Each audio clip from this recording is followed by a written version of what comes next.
Assalamualaikum warahmatullahi wabarakatuh.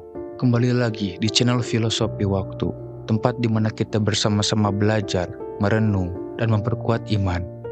Di sini kita akan mengulas kisah-kisah inspiratif, sejarah Islam yang agung, hingga hikmah dari ayat-ayat suci Al-Quran dan hadis Nabi. Semoga setiap detik yang Anda luangkan di channel ini menjadi amal jariyah yang terus mengalir pahalanya. Tanpa berlama-lama lagi, kita mulai perjalanan ilmu hari ini. Inilah kisah pertemuan antara Nabi Musa dan Nabi Adam. Pertemuan ini terjadi atas permintaan Nabi Musa mengenai kapan dan di mana pertemuan itu berlangsung. Kita cukup meyakini kebenaran wahyu dan informasi yang datang dari Rasulullah SAW. Peristiwa serupa juga pernah dialami Rasulullah SAW, seperti dalam peristiwa Isra. Saat itu, beliau menjadi imam sholat bagi para nabi di Masjidil Aqsa. Bahkan, beliau sempat berbincang dengan beberapa nabi, termasuk berdialog dengan Nabi Musa di langit. Adapun tujuan Nabi Musa menemui Nabi Adam adalah untuk mempertanyakan alasan Adam dikeluarkan dari surga akibat dosa yang telah diperbuatnya. Namun, Adam memberikan jawaban yang membuat Nabi Musa terdiam, tak mampu berkata-kata lagi. Rasulullah SAW pun bersaksi atas kekuatan hujah atau argumen Nabi Adam dan membenarkan kekalahan Nabi Musa dalam perdebatan tersebut. Dalam hadis riwayat Muslim dari sahabat Abu Hurairah radhiyallahu anhu, Rasulullah SAW mengisahkan, pada suatu kesempatan, Adam dan Musa berdebat di hadapan Tuhan mereka. Namun, Adam berhasil mengalahkan Musa dengan hujahnya. Kala itu, Musa mulai angkat bicara, "Hai Adam, engkau adalah nabi yang telah diciptakan Allah langsung dengan tangannya. Ditiupkan ruh langsung dari ruhnya, disujudi oleh para malaikat dan ditempatkan di surganya. Namun, engkau telah mengeluarkan manusia ke bumi karena kesalahan yang diperbuatmu sendiri." Adam menjawab, "Engkau juga nabi yang dipilih Allah dengan risalah dan kalamnya, diberi lembaran-lembaran wahyu yang memuat penjelasan segala sesuatu di dalamnya, didekati dengan bisikan wahyunya.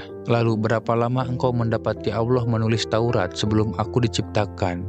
Musa menjawab, 40 tahun. Selanjutnya, Adam kembali berkata, "Apakah dalam Taurat engkau mendapati ayat-ayat yang mengatakan, 'Dan durhakalah Adam kepada Tuhan dan sesatlah ia'?" Musa menjawab, "Iya." Adam melanjutkan, "Apakah engkau masih saja menyalahkanku? Karena aku telah melakukan suatu perbuatan yang ditetapkan Allah untuk aku perbuat 40 tahun sebelum Dia menciptakanku," ditegaskan oleh Rasulullah SAW. Akhirnya, Adam pun mengalahkan Musa dengan hujahnya. Sementara dalam riwayat Al-Bukhari dikatakan, suatu ketika Adam berdebat dengan Musa. Kala itu Musa bertanya kepadanya, "Wahai Adam, engkau adalah bapa kami, namun engkau telah mengecewakan kami dan mengeluarkan kami dari surga." Adam menjawab pertanyaannya, "Wahai Musa, Allah juga telah memilihmu dengan kalamnya, membuat catatan wahyu dengan tangannya. Tapi mengapa engkau menyalahkanku atas perkara yang telah ditetapkannya untukku 40 tahun sebelum menciptakanku?" Saat itulah Adam mengalahkan Musa dengan hujahnya. Adam mengalahkan Musa dengan hujahnya. Adam mengalahkan Musa dengan hujahnya. Adapun sikap Nabi Musa mempermasalahkan Nabi Adam cukup beralasan. Pasalnya, kehidupan dunia memang melelahkan dan memberatkan. Adapun yang diinginkan harus diusahakan dan diperjuangkan dengan susah payah, baik itu makanan, minuman, pakaian, maupun tempat tinggal. Sejalan dengan yang dinyatakan Allah dalam Al-Quran, sesungguhnya kami telah menciptakan manusia berada dalam kepayahan.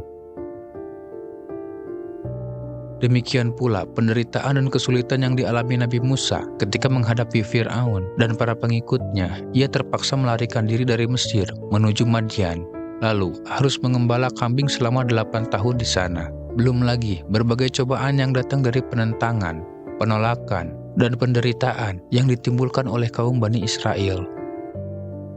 Dalam benaknya terbesit sebuah pikiran, mungkin semua penderitaan dan kesulitan ini bermula dari peristiwa ketika Nabi Adam mengeluarkan dirinya dan keturunannya dari surga. Padahal sebelumnya ia telah hidup tenang di dalamnya, sebagaimana Allah telah menempatkannya setelah diciptakan. Ia diperbolehkan menikmati seluruh buah-buahan di surga, kecuali satu buah yang dilarang.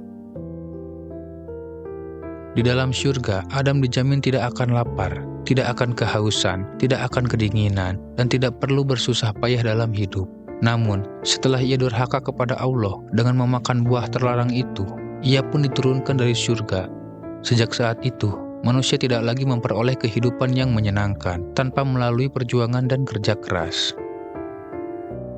Makanya, sewaktu berjumpa dengan Nabi Adam, Nabi Musa seakan menyalahkannya karena telah mengeluarkan diri dan keturunannya dari negeri kenikmatan dan keabadian. Nabi Musa juga menyebut-nyebut karunia Allah yang telah diberikan kepadanya. Adam telah diciptakan Allah langsung dengan tangannya, sedangkan makhluk Allah lainnya diciptakan dengan kalimatnya, jadilah. Selain itu, Adam ditutupi roh langsung dari rohnya. Selanjutnya, disujudi oleh para malaikat dan ditempatkan dari surganya. Semestinya makhluk yang telah dikaruniai Allah dengan semua kenikmatan itu tidak lagi durhaka kepadanya, tidak juga mengeluarkan diri dan keturunannya dari surga kenikmatannya. Nabi Adam tak gentar menghadapi pernyataan Musa. Ia menangkis protes yang dilayangkan kepada dirinya. Ia menolak dirinya dipersalahkan. Alih-alih menerima kesalahan, Adam justru mengungkit balik karunia Allah yang telah diberikan Allah kepadanya. Nabi Adam kala itu memberi jawaban, "Engkau juga Musa adalah makhluk yang dipilih Allah dengan karunia dan kalamnya. Engkau diberi lembaran-lembaran wahyu yang di dalamnya termaktub penjelasan terhadap segala sesuatu. Engkau dibisiki Allah dari dekat." Pertanyaannya, berapa lama engkau mendapati Allah menulis Taurat sebelum menciptakanku? Jawaban Nabi Musa, 40 tahun. Kembali ditanya oleh Adam, "Lantas, apakah dalam kitab itu engkau mendapati ayat yang mengatakan, 'Dan durhakalah Adam kepada Tuhan, dan sesatlah ia'?" "Benar," jawab Nabi Musa. "Masihkah engkau akan menyalahkanku hanya karena melakukan sesuatu perbuatan yang telah ditetapkan Allah untuk aku kerjakan 40 tahun sebelum Dia menciptakanku?" Debat Adam pada Musa. Kekuatan argumen Nabi Adam pun diakui Rasulullah SAW di penghujung hadisnya.